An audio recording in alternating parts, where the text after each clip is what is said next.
এবার কি ভারতকে চাপে রাখতে বাংলাদেশের মাটি ব্যবহার করছে ট্রাম্প? কারণ বঙ্গোপসাগর নিয়ে ভারতকে নাকি বার্তা দিতে এবার মার্কিন বাংলাদেশ সামরিক মহড়া, অর্থাৎ আমেরিকা এবং বাংলাদেশের যৌথ সামরিক মহড়া। বাংলাদেশে এত বড় মহড়া এই প্রথম হলো। তবে কি ভারতকে চাপে রাখতেই ট্রাম্প এই কৌশল হাতে নিল? বিস্তারিত জানবো। টেলিফোন লাইনে যুক্ত হয়ে গেছে প্রতিনিধি শেখ মনিরুল। মনিরুল, ঠিক কি জানতে পারছো? যে এই মুহূর্তে চট্টগ্রামে যে সর্বপ্রথম বাংলাদেশের মাটিকে ব্যবহার করে মার্কিন যুক্তরাষ্ট্র এবং বাংলাদেশ যে বড় সামরিক মহড়া চালাচ্ছে, সেই সামরিক মহড়া অত্যন্ত তাৎপর্যপূর্ণ।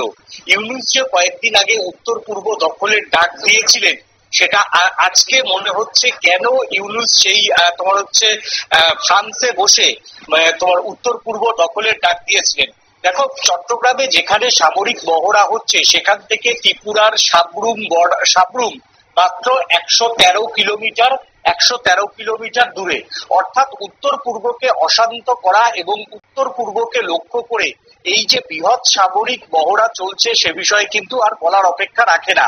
অন্যদিকে বঙ্গোপসাগর, যেটা হচ্ছে সব থেকে ভারতের মাথা ব্যথার কারণ বাংলাদেশের ক্ষেত্রে, সেই বঙ্গোপসাগরে যাতে নিজেরা ডমিনেট করতে পারে। কারণ কয়েকদিন আগে বেজিং এ গিয়ে কিন্তু ইউনূস সাহেব পরিষ্কার জানিয়ে দিয়েছিলেন যে তিনি বঙ্গোপসাগরের দখল চান। আর অর্থাৎ বঙ্গোপসাগর যে বাংলাদেশেরও একটা সম্পত্তি, সেই বিষয়টা কিন্তু তিনি তুলে ধরেছিলেন বেজিং এ গিয়ে। এবার আজকে বঙ্গোপসাগরের সামনে সেই মহড়াকে চালিয়ে কার্যত বঙ্গোপসাগরে ভারতের ঘাড়ের উপর নিঃশ্বাস ফেলার বার্তা কিন্তু নরেন্দ্র মোদী সরকারকে দিয়ে দিলেন ইউনূস।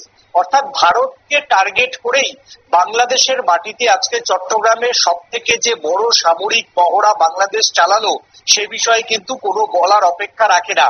যেখানে মার্কিন যারা হচ্ছে সেনাবাহিনী, অর্থাৎ মার্কিন সেনাবাহিনী প্যারাট্রুপার, তারা উপস্থিত ছিলেন। বাংলাদেশের সেনাবাহিনী 3 সেনাবাহিনীর আধিকারিকরাই সেখানে উপস্থিত ছিলেন। অর্থাৎ যে কোনো মুহূর্তে চট্টগ্রাম বিমানবন্দরকে যে আগামী দিনে আমেরিকা ব্যবহার করতে পারবে, সেই বার্তাটা কার্যত বেজিং এবং ভারতকে, নয়াদিল্লিকে দিয়ে দিলেন ট্রাম্প। এক কথায় শুল্ক আবহে যখন দর কষাকষি চলছে নরেন্দ্র মোদী আর ট্রাম্পের, সেই জায়গায় কিন্তু ট্রাম্প যে চুপ করে বসে নেই।